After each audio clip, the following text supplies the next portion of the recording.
What's something that's clearly a scam but Americans have been conditioned to believe is normal? Ticketmaster fees. If you're interested in this, check out The Truth About Concert Tickets. It's a quick half-an-hour podcast by Alan Cross.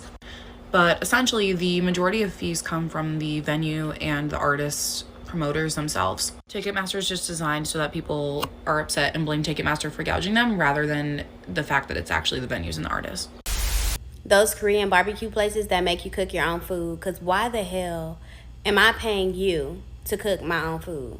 I could have just did that shit at home if I wanted to cook. This is kind of outside my normal content, but it's been on my mind and I want to talk about it. Did you know that when you die, your body's going to be pumped full of harmful chemicals that are terrible for the environment? Not only that, but you get to use precious resources to get buried in a fancy casket that will cost you more money than multiple months of rent. On top of that, you're going to be encased in cement so that your decaying body can in no way give back to the environment around you. Every year, over 800,000 gallons of embalming fluid are put below ground, often leaching into the surrounding environment and having negative impacts. It doesn't have to be this way. There are much more natural burial options available. I'm British, but I have points to make. Privatised healthcare makes no sense. How are you going back? How are you paying money to give birth? It's beyond me. Yes, you pay less taxes, but if you break your arm, you're bankrupt. Tipping. Why don't you just add it to the bill? We have an automatic service charge in the UK in most restaurants. Guns are for your protection. If no one had guns, you wouldn't need guns to protect yourself from guns. You're protecting yourself from guns. The Electoral College. I'm in my third year of my politics degree and I don't understand how you could vote in someone who doesn't have the most votes. How is that fair? How is that democratic? Having tax or VAT added on when you get to the till and stuff. Surely you just have it on the price tag. I couldn't do that because I'm pretty, so I'm not good at maths. Like, I can't do that quickly. I wouldn't be able to afford things when I got to the till. Just have it on the main price. Just put it on the price tag, okay? Poppy No for offense, president. though, lucky you. That you have to work 9 to 5 or just 8 hours a day in order to simply survive, and you have to do that 5 out of 7 days of a week, and that your life basically doesn't belong to you because you have to do that if you wish to eat, to have a home, to do anything. And in order to actually get that job, you also have to go to school for at least 4 years, and you have to pay hundreds of thousands of dollars to be able to even get started. Goodbye. For disabled people, accessibility is almost exclusively priced like a luxury. So if you follow me, you might have noticed a couple of weeks ago that I did a video about a VW bus that I really want. And when I was searching for similar vehicles, I came across the VW iBus, which is supposed to come out next year. Very similar body, but it's an electric VW bus. And I want it. I want it real bad. When I looked at the price of what it is slated to cost, it's supposed to cost between like $50,000 and $60,000. Brand new. And then I had the thought, I have looked into accessible vehicles for myself before. And a used accessible vehicle, costs between $70,000 and $80,000. This doesn't even just have to do with cars. Disabled people spend about 28% more for the exact same quality of life as non-disabled people, despite 9 times out of 10 not having the funds to do so. I still want that car though, so maybe somebody tag Volkswagen or something? I don't know. International cell phone fees. If you have a phone that was made sometime in the last 3 to 4 years, Samsung, Apple, it doesn't matter, whoever, it most likely supports eSIMs. So all you have to do is buy a local eSIM and you'll have super fast, high-speed data and great, probably cell service the entire time that you're traveling abroad. And you can even do like regional or global ones that are a specific region or for all over the world, and they're much cheaper than paying the international fees through your US plan. Here's an example. You can go to a website like this, put in the country that you're looking for, regional, local, or global, and then you'll see here, I can buy $10 or 10 gigabytes of high-speed internet for $16, and it's valid for 30 days. So literally never pay international phone fees from US carriers.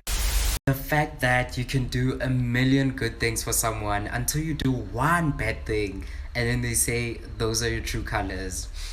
There's just something off with that. I'm sorry, you can't convince me otherwise. There's just something off with that. But naturally bigger, big, or really big boobs look like this all the time, even without support. Or similarly, that boobs will only sag with age or after breastfeeding. When I was little, as my boobs started getting bigger, they also started sagging more. And I thought that was seriously wrong because I never saw that. I would see all these images of celebrities with bigger boobs, and they would look perky and stay up even when they would wear stuff that you cannot wear with a regular bra. And then I would look at myself in the mirror without a bra and think, wow, why do I not look like that? And then if you Google it, like, why are my boobs saggy? The responses you get, oh, don't worry, it's completely natural. It happens with age and with breastfeeding. It's like we forgot that there's this thing called gravity. Just think about it. You have some weight there.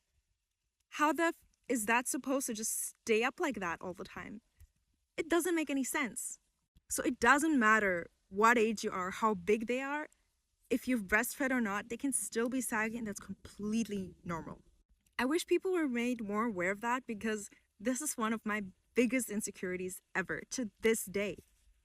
And I don't think people get it. Like, I'm scared of wearing things that aren't flattering in the sense that they pull up my breasts all the way to my chin, because I don't think that that's pretty.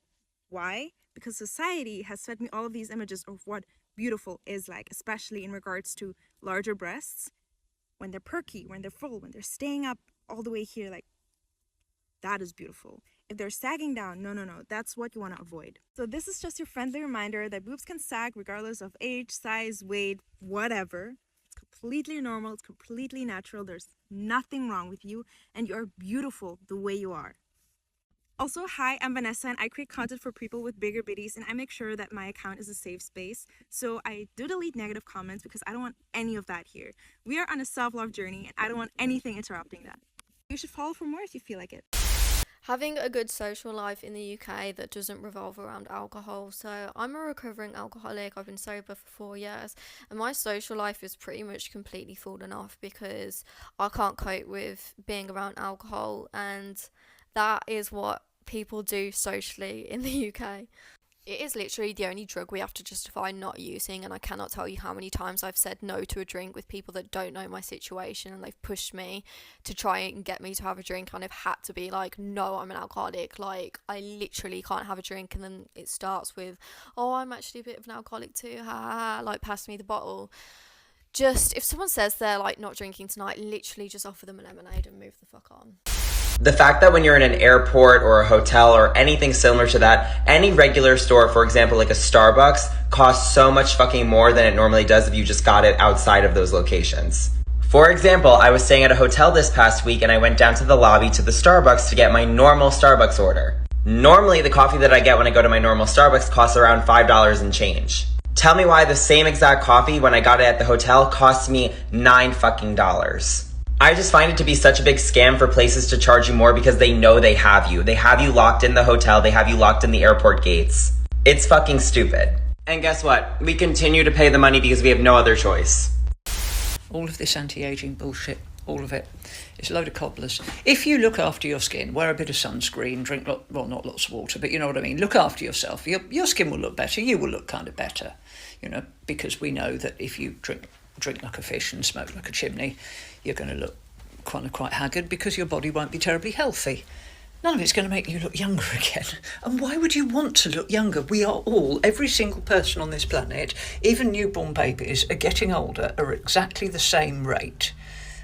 If you're not getting older, you're dead. And I don't think anybody particularly wants to be dead. It's a load of bollocks. Most of the way you age will be down to genetics, not to anything else. And it's just this thing that's sold to us to look young. Why would you want to look young, for God's sake? Surely you want to look like a gnarly survivor. A much more attractive proposition, surely. The existence of pennies. Even more than other coins, pennies are essentially useless. And ever since the 1980s, it's costed more than a penny to mint a penny. In fact, in 2020 or 2021, I know because I care about weird shit, it actually costed 2.1 cents to mint a 1 cent penny. So the US government loses millions of dollars every year creating a coin that nobody uses and nobody wants. In fact, the only people making money off of penny production is one company, Artisan Mining, which is the sole provider of the zinc to the US government that they use to make pennies. I've always assumed these people are buying lobbyists and politicians to keep the scam alive because it's literally the only thing that makes any sense. But good news is I did see that in 2023, the US government does plan to phase out pennies. I'm used to good things not happening, so I'm not holding my breath, but yeah, God, please put an end to this nonsense.